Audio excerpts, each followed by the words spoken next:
आधुनिक भारत के इतिहास में 1857 ही अपना विशिष्ट महत्व रखता है, क्योंकि इसी वर्ष से भारतीय स्वाधीनता संग्राम की शुरुआत मानी जाती है। तात्कालिक कारण 1857 के विद्रोह के तात्कालिक कारण सैनिक थे। कंपनी ने भारतीयों के प्रति जो भेदभाव की नीति रखी थी, उसका सर्वाधिक स्पष्ट रूप सेना में था। कारण उसी में भारतीयों के रोजगार मिलने की सर्वाधिक संभावना थी। परंतु भारतीय सैनिकों के साथ बड़ा ही बुरा बर्ताव होता था।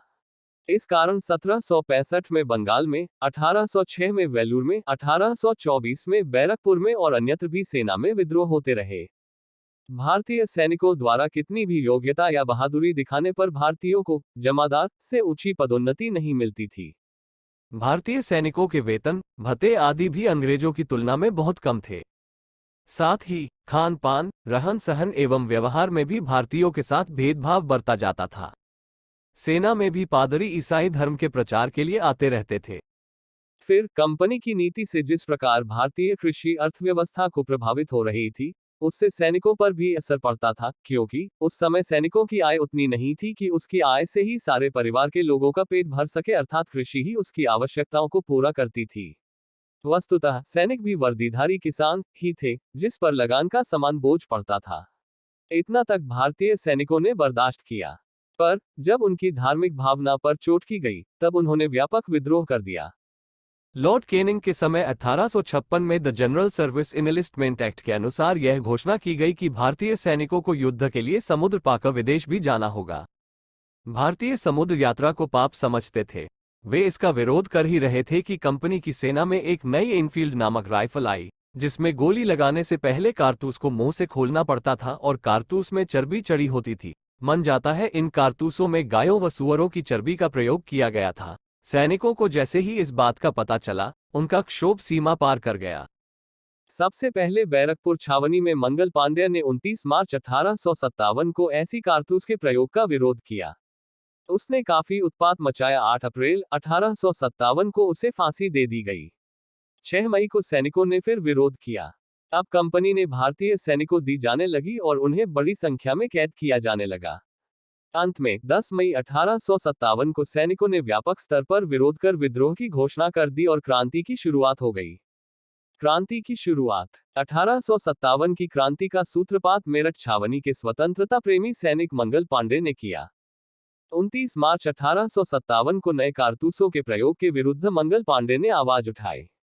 ध्यातव्य है कि अंग्रेजी सरकार ने भारतीय सेना के उपयोग के लिए जिन नए कारतूसों को उपलब्ध कराया था, उनमें सुअर और गाय की चर्बी का प्रयोग किया गया था। छावनी के भीतर मंगल पांडे को पकड़ने के लिए जो अंग्रेज अधिकारी आगे बढ़े, उसे मौत के घाट उतार दिया। 8 अप्रैल 1857 को मंगल पांडे को फांसी की सजा दी गई। उसे दी गई फांसी की सजा की खबर सुनकर संपूर्ण देश में क्रांति का माहौल स्थापित हो गया। 6 मई 1857 को भारतीय सैनिकों ने फिर नए कारतूसों के प्रयोग का विरोध किया। विरोध करने वाले सैनिकों को 10 वर्षों के कैद की सजा मिली। सैनिकों से हथियार छीन लिए गए।